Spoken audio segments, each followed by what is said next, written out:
You were among the three others that were charged for allegedly misappropriation of fund of $8.4 million paid by FIFA to NFF. Later, you were removed as one of those people that should be investigated.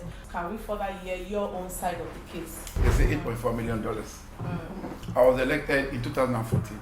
Within 2 months, you will just see $8.4 million in an account and pick it up, and there's no trace to you. Does it make sense? It just hurts when people say all these things. I don't sign check, I don't sign confirmation. I only give approval subject to 3 things. Subject to a recommendation by the General Secretary. Approval based on Congress. Approval based on Executive Committee decisions.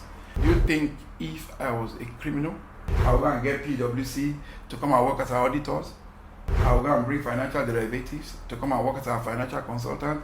I know when I got PwC, I know the opposition that came to me then. I've saved the NFF over $1 million.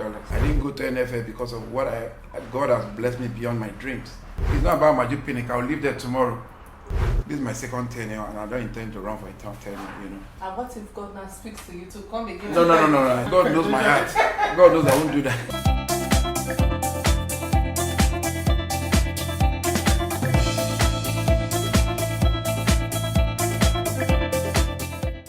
Our dear viewers, it is absolutely a delight to be back with you again with our off-the-air show on Real Talk with KK. And we are on the show today with our distinguished guest, the NFF President, Mr. Amaju Pinnick. Mr. Pinnick, sir, thank you so much for giving us the opportunity to be here. So in a brief introduction, can they know you, sir? Yeah, my name is Amaju Pinnick. I'm the incumbent president of Nigerian Football Federation. I'm a member of the organizing committee for FIFA competitions, and also an executive committee member of the Confederation of African Football, the immediate past first vice president. All right, thank you so much for that. Before you started your career as the chair of the Delta Sports Commission in 2010, what was your prior engagement with football, and what has it been in terms of achievement or implementation that you have put so far? Yeah, I've always loved football. I played in at university level, I played in the NYC level, and that's it, But I've always loved the round leather game. I always wish to be an integral part of the administration, It's something that I crave for. Then my late brother, Obomo, who was the general secretary, one of the finest football administrators to have come out of Africa. He was general secretary at a point, and he mentored me, tutored me, and about it. And even as a child, I was following him to the stadium, National Stadium, to watch some of the big games. And one of the biggest games I watched that till today, I still visualize, everything that happened on that day was the day Samuel Kwaraji died, I was in the state box when he slumped, and we thought it was just one of those things, and it remains a very sad memory in my life, but that's life. But football is to me just a part-time. It's just a passion, I'm just driven by it. I believe we can do it right. I'm a player in the deep offshore support services. That's my primary and core businesses. Like things I've been doing since late 90s to early 2000 till date. Besides football, I don't earn my living with football. That's the truth, I'm also the president of a group called the Brown Hill Group. Brown Hill Group, which of course you are sitting in his office today, is the Brown Hill Group. Okay. With offices in Warri. Such a nice building, I must say. With offices in Warri, Port Harcourt, and a cameo office in London, So Brown Hill is into what? Oil? Brown Hill is a deep offshore support services. We do all sorts of in the offshore business. I'm from Escravel, so we latch into the local content advantage of that area. So we do it with offshore catering. We do quite a lot. We also have what's called the Brown Hill Construction and Engineering Company. We have about 3 major projects we are doing. One for Edo, one for Delta. I'm starting one in Kwara very soon. I'm glad you mentioned all of this, and because I know that then also we also have the Brown Hill Coliseum. The Brown Hill Coliseum is one of the most beautiful and very modern event centers in Nigeria, located in Warri, and the brand incorporated. Why worry? Why are you investing so much in worry? I'm from worry. No, I'm from worry. I'm very passionate. There are two things I like in my life. Yeah. I'm very worry centric, and I'm very football. You know, those are the two football. Those are the two things. You don't joke with me when you come to these things. I'm extremely. I was extremely reluctant to open this office in Lagos. It's not for the IOCs, you know, because I don't want what to take me from my worry, you know, and from my base. Your foundation. So, but Lagos, you cannot beat Lagos because it's where you have all the operational head of headquarters of all the IOCs, you know, so, and you deal with the IOCs, or you want to deal with the IOCs. So basically, these are some of the things that we do. We also organize what's called the Warrior Again concert. You would have heard about it. Yes, I did. Yeah, it's one of the biggest concerts in Nigeria right now. Yes, true. Started in 2013. Yeah. You know, it has grown to be one of the biggest, and it has a huge following. You know, all the events that we do, they're all sold out. So well done. These are things I started when I was in university. You know, when I was in university in 1991, I was privileged to come to Lagos to take Shina Peters, who was the biggest musician in Nigeria at that point, to play University of Benin, you know. And it was a very good show. We paid him then 25,000 naira. I came to his office in Dioro, you know. I met a guy called Demola Kondri, I can remember vividly. I came to pay. I was 20 or 21, I can't remember, you know. Then it was a big show, but that put me on a very solid standing, you know, financially. So we paid 25,000. We spent about 32,000, but eventually we made 96,000, you know. So from that, I bought a couple of motorbikes, you know, which I was using in school, you know, paying me about 100 naira, 150 naira every day, you know. So it was a good start. Then from there, I started a business called the AMP Ventures when I left university. Amaju and Pinnick Ventures, you know. Then we're just running from doing one contract supplies, you know, in terms of maybe sand, building, construction, you know, just general hustling, but positively and legitimate, you know. I've never worked for anybody, you know, so that's the truth. So in 1999, when they did Nigeria 99, I said I wanted to have an experience in football administration, so I went to my little brother Bomo, who was the director of organization at that point. That I wanted to be like a volunteer to work in FIFA office. Say no, FIFA will not allow you to work in the office. Come to the LOC side. I said no. You know, that's just one thing about me. I'm quite audacious, with all due respect, you know, because when I believe in something, I pray about it and it works. I said, brother, no, you must. I want to work in it. He said, no, they are coming with their people. They selected their own people. I was so insistent, and I told him, this is what I want. Wow. So one day from the blue, he just called me that I should come. That FIFA decided I want to see if I can work with them. And that was the beginning of my football administration in 1999. Thank you so much for even sharing all of this, how you started to where you are today.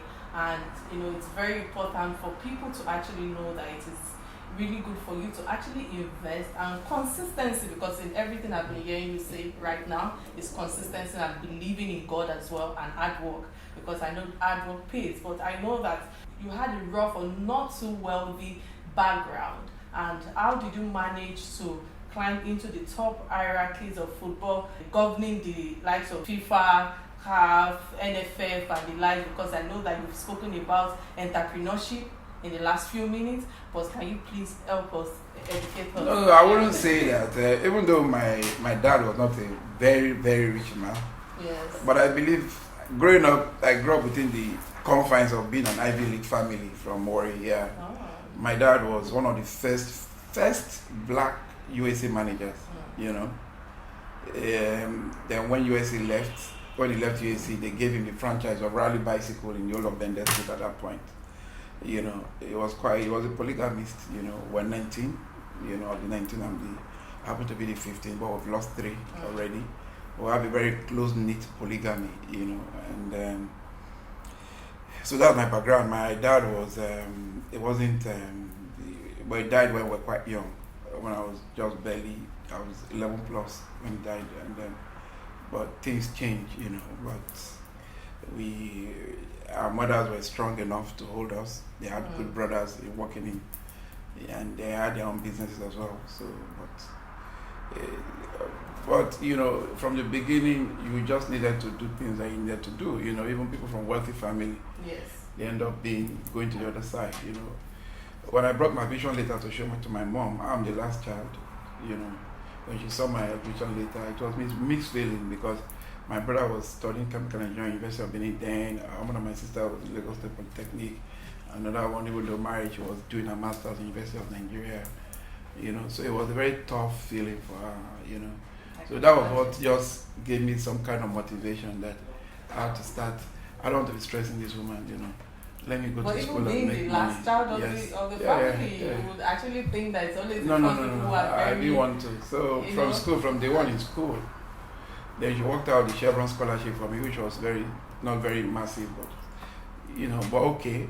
But I knew that I needed to start making a living from university, so I just decided to do that. And I would say well done, because you've done well thus far for yourself. That's it. So even in 1993, a group, we came together and we organized the biggest show ever till date in University of Benin. We brought Fela to University of Benin in 1993. It was a big, massive show. Wow. You know, till tomorrow they cannot forget that event, and indeed it paid off financially as well.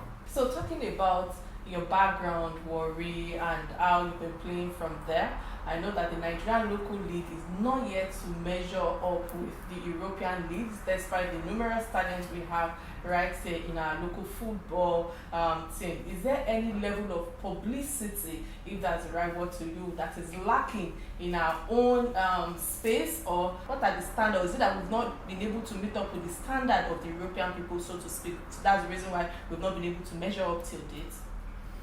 You know, first, the league is driven by TV. And TV and its rights as well. So you cannot at any point compare the league in Nigeria to the ones in Europe. You know, we started when at the point Super Sports came in for a couple of years. They partnered the league, and then of course we saw our league on TV. It was very good. Then because of some toxic atmosphere created by some adversaries, they had to pull out. You know, but we are working with a consortium right now in bringing back TV. That's the main thing, because without TV you cannot have the kind of league of your dream. Because they pay for TV rights. You have to sell your league. You have to let people watch your league so that they can pay, and the money goes to the league itself. You know, a chunk of it goes to the league, the players and everybody. You know, but we are working religiously and seriously towards that. But why is Nigeria not taking advantage of the local talents? No, the local talent. You can see. I was in my house when I watched a goal scored by a player from NFF. You know, you can have that kind of goal that is scored. How many people score it in EPL? It's huge talent. But you see, we are nursing them. They are still in the local league, and that's the reason we believe that if we are able to, by God's grace, sign our coach to come back as a coach, he should go out and see such players and see how to nurture them to greatness. Those are some of the things.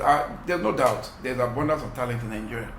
I can tell you that, not just in football, because at the point I headed sports, and when I headed Delta State Sports Commission, with all due respect to other states, we accounted for close to 50% of the athletes in Nigeria, you know, that goes for any major tournament. Because we know when to nurture our athletes, we know when to discover them, we know when to groom them, and we know when to push them, you know. So basically, you can see what I'm talking about is basically to know that if you nurture an athlete, what is the motive? You want him to have a career line, you want him to turn in models for you, you want him to do this, you want him to do that. So basically, I just believe that there is abundance of talent in Nigeria. We are doing our best in trying to nurture them so that they can make this country very proud, because that's the primary aim. Once you make the country very proud, every ancillary benefit will come to you. For example, like that boy that played, I don't know his name, you know, that I found out about him. That's called a brilliant goal. Who says he cannot play for Arsenal tomorrow? You know, Igalo started from Ajegule. Today is in Manchester United. Etebo started from Warriors. Warriors feed as a junior team. Today is playing for Getafe. I can go on and on. So, you see, what we are doing on the part of the Nigerian Football Federation is to have our youth. One of the cardinal reasons why we exist as a federation is to have a comprehensive youth development program, which we have in the last 3-4 years. What's called the Zenith Bank Next Eagles Challenge, the under 13 and under 15 tournament. You know, that of course we have a seamless transition to under 17, under 20, under 23, and the Super Eagles. Alright, listening to you now, I understand what you just said, and I believe that there are a lot of Nigerian footballers outside the country, both in America and Europe, who are playing. I was opportune to be one of the directors of NTM Football Scholars, where we had to go for trials and bring a lot of international coaches right here to come and scout for boys who are academically sound, and actually they can also play on field. And I realized that there are a lot of talent out there in America or in Europe that they are done with their schools and they are playing now, and even these international leagues are now pitching to them and they are playing for them presently. I have 2 of our players, Nigerian players. So my question is, I know a lot of people like that are in that place. What is the system in place for such people? How can they come back home and how can they be relevant and add value to our own country instead of all these international bodies, getting them? Let me say something to you clearly. Because a lot of people call me. Oh, I have a boy that is very good. He's 21, he's 18, he's an exceptional player. He can fit into anything. He can do X, Y, Z. The first thing I say to them, that is a lie. Once a player is exceptional, it's like a goldfish that doesn't have any hiding place. Do you know why? Once a player, if you see somebody like Bukayo Saka, for example, do you need anybody to sell that player? You don't need anybody to sell. So once you have a player, that's what I say to people. I say, don't let him lie to you. In football, once you are good, if it's not your family member, an agent, or somebody remotely will identify you, because let me tell you something, there are shortage of good players globally. So once a player is exceptional, trust me, that player is a goldfish. And that player will be surrounded by people that have interest immediately. And that is it to Z. But if you say they want to come back and see how they can get into the system, when they can come back, they can join the local league. Like again, if a coach, let me use MFM for example, if MFM coach sees a player coming from Europe, know that the player has been exposed from US, has been exposed to the best training equipment and gadgets and all that, no, he will willingly bring him to MFM, knowing that if the player plays in MFM and from there goes to Europe, MFM will benefit, he possibly will benefit. Sure. So why not? So don't allow players to lie to you. And that's what I'm telling you, it's the truth. Don't allow anybody, because once you are good, like you are good in your business, CNMI, when they say, oh, Kike, come and work for us because you are good. That is it. So players should stop telling people, oh, I got a lot of calls every day. Oh, because I don't have connection. I said my football is who breaks the tape first. It's like athletics. There's a winner. If you are good, there's no point talking about you. Just go and show your skill. Once you show your skill, somebody that is watching, just say, that is a hugely talented player. I give you an example. A few days ago, Kalilu Fadiga came to my house and JJ, they were with me in my house. So my son was playing, I have a small tough, he was playing, juggling the ball. Then Kalilu called my wife and said, that boy will be a great player. My wife said, how do you know? Because I want to discourage him from playing football. He said, no, don't. He said, as a footballer, once you identify a player, it doesn't take you 1 minute to identify a player that has a future. I agree with you. He said, don't discourage it. He said, it doesn't take you 1 minute to identify, and it didn't resonate in my head or registered in my head immediately. He said, as a player, or an ex-player, if you see a gifted player, that my wife should please not discourage him from playing football. So what I'm trying to say is, once you are good, somebody identifies you immediately, because he knows you will make money. He will make money. It's going to be for benefit of it's a no-brainer. Yeah. So don't let them tell you if they want to come back. They can. Why not? If they want to meet, they'll say, go to they don't need to reach out. Just go to MFM. The way you called me, I didn't know you from anywhere. Oh, yeah. You can go to MFM. That's the club in Lagos. You can go to Ikoro United. You can go to Sunshine and say, I have a player that just came in from Europe. Of course, that will excite them. Yeah. The player is very good. Put him on the turf. Once he plays 1, 2, 3 games, they'll say, yes, he's very good. They sign a contract, and that's it. You can't say because you're coming from Europe, want to go to Super Eagles. It doesn't work like that. Or go to any of our youth teams. No, it doesn't. You must prove yourself, your mettle, for you to get into those teams. Thank you so much for that, for sharing light on that. And I think one thing I've observed about you from the little research I've made is that you're a very loyal person and very committed to what you believe in. And you have complete faith in Get Not by approving he remains on the job despite the fact that his contract has not been renewed. He has won, he hasn't won any trophy. But the question is, any reason for this counter belief for him to still remain there? No. We are not saying we've not accepted nor rejected. What we are doing within the next 10 days is to propose an offer to him. Okay. They're going to send an offer to him. He's going through our process right now, our internal process.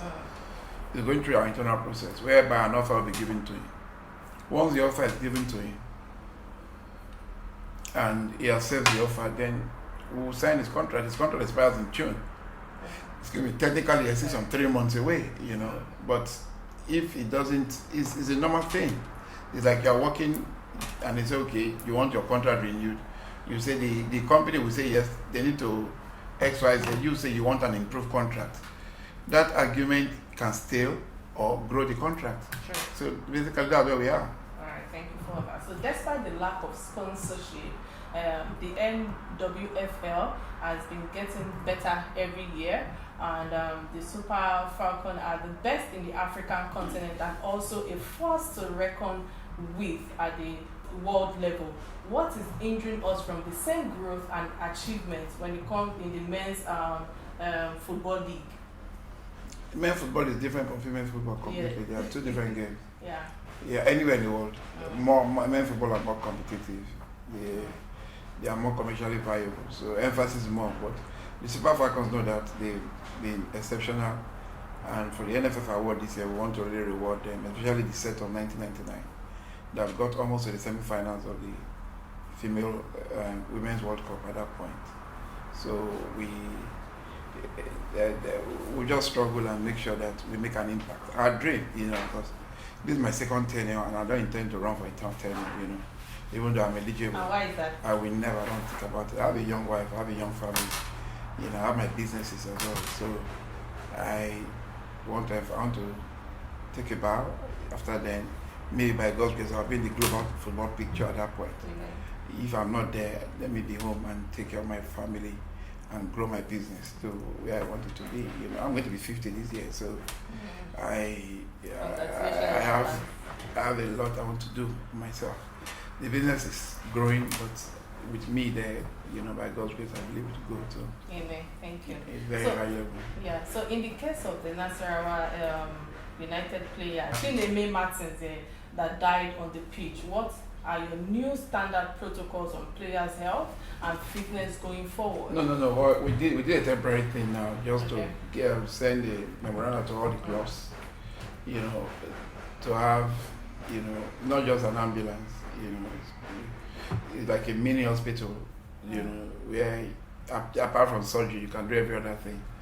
Fortunately, I was in worry to inspect what they had, and it was quite good during the last game. So that's it. But we set up an investigative panel, and they've been working for the past there. So they're going to turn in their reports in on Thursday, and the report will be open to the public to see exactly what happened. The challenge we're having right now is the family is refusing us to have an autopsy on the boy. Because it's supposed to be formed. We don't know. It's supposed to form part of the report. I spoke with the brothers and some key family members yesterday, but they have vehemently refused. I don't know that we shouldn't touch but we just make them to believe that it's for the future of football in Nigeria, and that FIFA CAF would want to see that report. So we are still talking to them about it, making them still reason why we should carry out I don't know what's called an anatomy and a pathology or an autopsy on the boy, So once that is done, I think it will form basis of their report. But we are still going to engage them. We know they are bereaved. We sympathize and empathize with them. So sorry. It's a big football family. We are part of it. I heard it. So it's a loss to all of us, even though it's particularly more painful to them. but unfortunately it's no more, so we can use that, but we are still trying to engage them. I will call them today again and see how they can be of help to us. Is the football body helping the family one way or the No, other? we engage them. We sent the power delegation to see them, and the committee is going to see them on Tuesday Okay. to see the family and see the stadium and see the security. So that's it. All right, thank you so much. So you were among the 3 others that were charged for allegedly misappropriation of fund of $8.4 million paid by FIFA to NFF for appearance fee at the 2014 World Cup in Brazil. Later, you were removed as one of those people that should be investigated. And the question now is, a lot of number of Nigerians believe that it is not connecting and not necessarily allowing the law to take its course. Can we further hear your own side of the case? Is there anything that is in the court or let the court? I don't get myself. I don't like talking about it because some is still subjudice, But the truth is, everybody that knows me knows I don't get myself remotely involved with the finances of NFF. What I mean remotely, I do not. I make bold to say it here today. I've saved the NFF over $1 million. I have saved the NFF over $1 million. My predecessor, Megeri, was collecting a minimum of $75,000 as accommodation, which is statutory, which was 13 million naira. If you look at what 13 million naira was in 2010, that was almost $100,000. Yes. So for 5 years, I have never collected a dime for accommodation since I became president of NFF.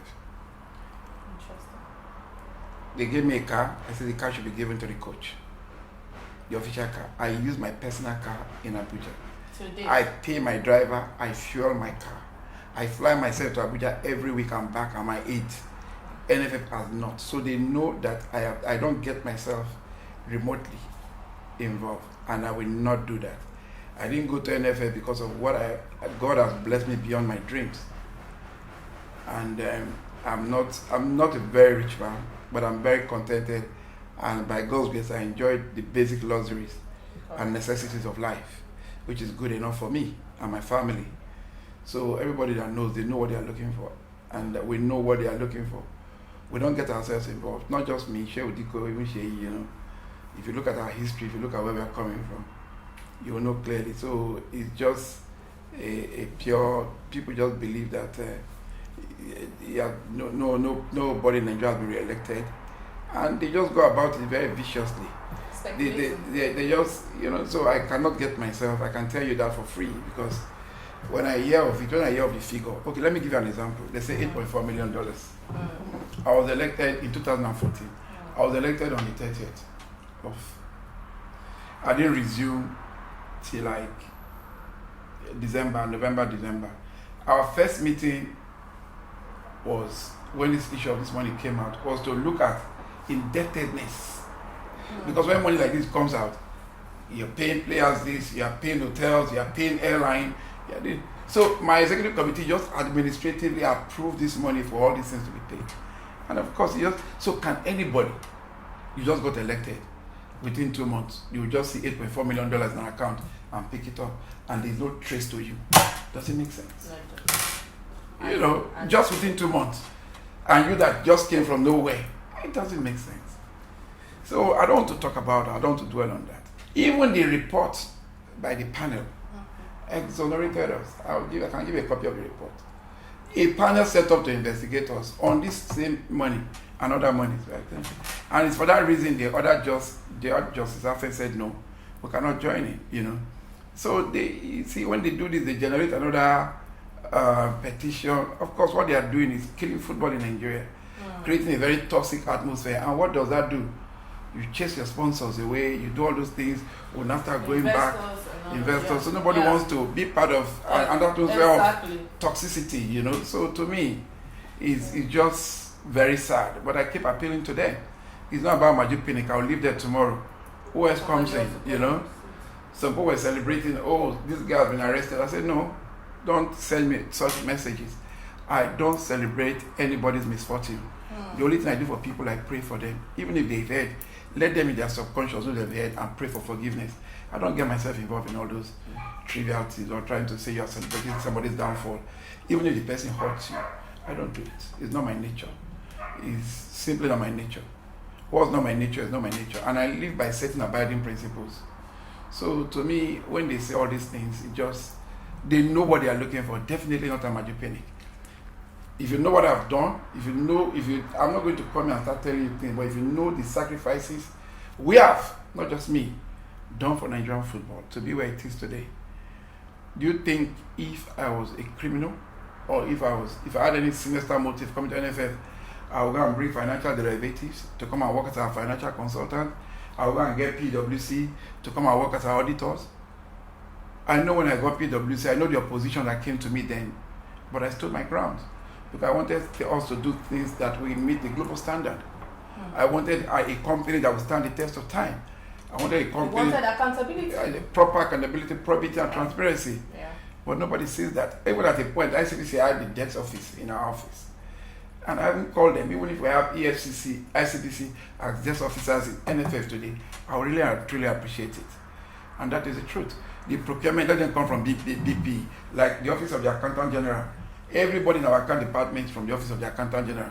So loyalty is not sui generis to Amaju Pinnick alone. It's also to the Accountant General. All their training is done. So I don't sign check. I don't sign confirmation. I only give approval subject to 3 things. If I give approval, it's subject to a recommendation by the General Secretary. General Secretary would have gone through the entire process. Assistant Director, you know the way it is, before it comes to me, then approve. Approval based on congressional decision, which is the highest decision-making body. Approval based on executive committee decisions. I have never let them show me one document to say they just brought a memo to me and I just said approve. It's not possible. I had an experience in government before, so I'm using that to dare here. So it just hurts when people say all these things. But I thank God that God has always given me the strength to withstand some of these, because I pray a lot. Because it's only prayer that's kept me where I am. That's one side of you that I learned today. I pray a lot, and that's what thing that's very kept me. That's actually key. Yeah. Touch not my anointed, and to my prophet no harm, you know. And everything that you see, if you go and read Romans 8:28, he said everything worketh together for good for those that love God. So everything that you see, I've never seen them as a stumbling block. I see them as a stepping stone.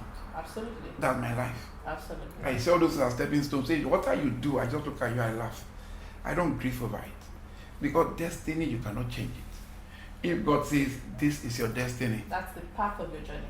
That's the path of your journey to life. Yeah. There's nothing that, if God says, that's the position you are going to, nobody. No principality, no power. No annihilating spirit, no adversary can stop it. But if God says, this is where you are going to end, NFF president, you shouldn't go further. God has another purpose for your life. And what if God now speaks to you to come again and it's not time to come and lead the Nigerian God knows my heart. God knows I won't do that. It's like you saying that you're not going to do more than No. What if God now speaks to you and say that? Let's wait for that time. I don't think God will speak to me on that. Listen, God does not leave you to the static. Definitely. Yeah. God takes you to a higher pedestal. Yeah, true. Even either in your private business or in CAF or in FIFA, anyway. God does not allow you to just remain static. Yeah. He wants to take you higher. Yeah. And that's why you always pray, higher we go. Amen. And that's the truth. Alright.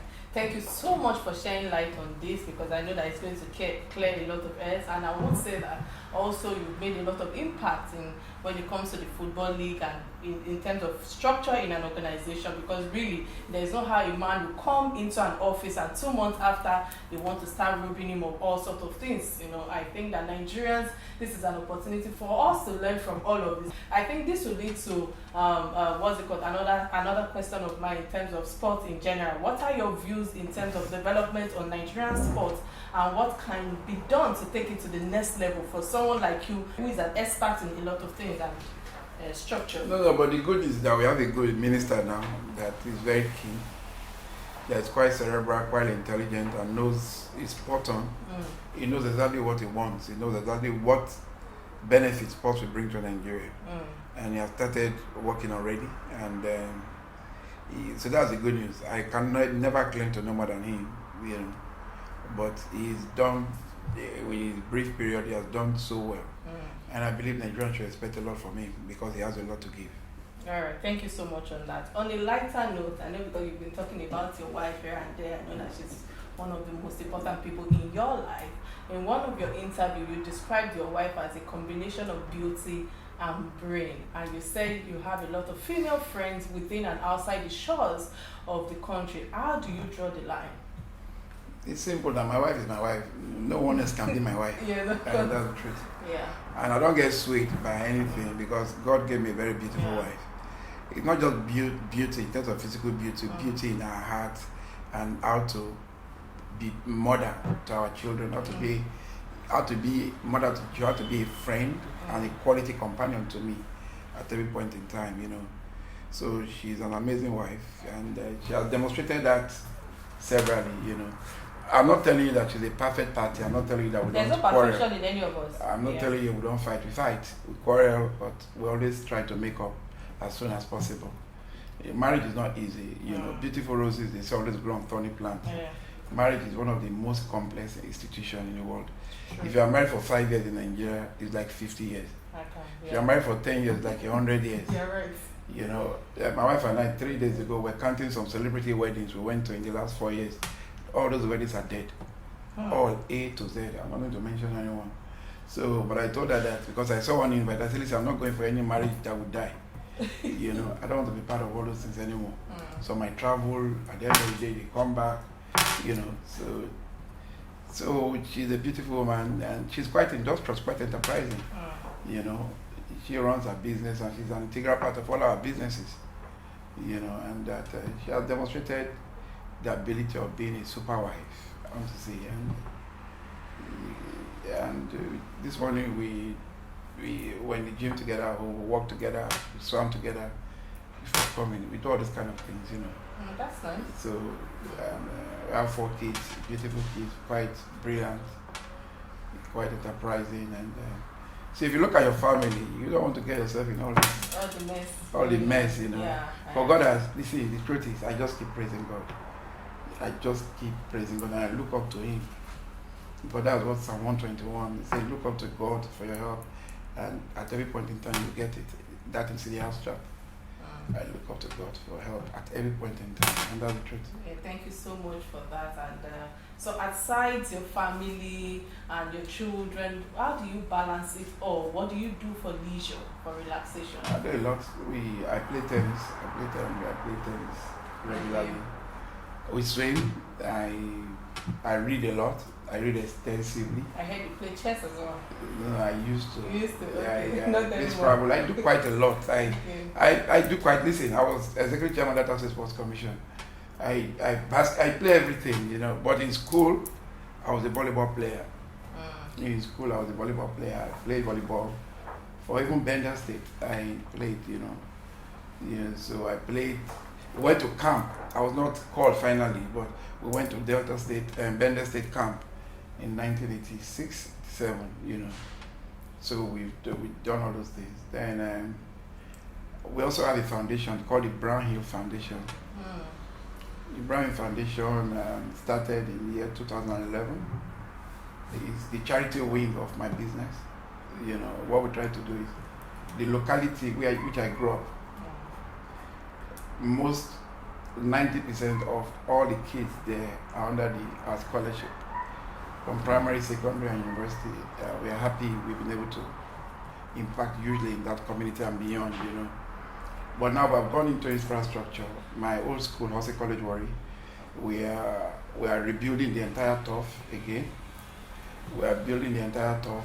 We are building stands, 2 pavilions, 16 pavilions covered with plastic seats. We are also built a brand new volleyball court with standard net. 2 classroom blocks with all the chairs, with fans. Then we renovated the main administrative building. It will be commissioned by the governor by the middle of May this year. Wow. Yeah, we started the project in January, so the government gave us permission to go. I will invite you to come and see what we've done, you know. So, I'm quite charitable by God's grace. Yeah, that I know. Thank you so much for sharing part of your time with us today. And again, I'll say more power to your elbow. Thank you so much. And we pray that going forward, may everything come into place for you and more achievement and success will be attained by the special grace of God.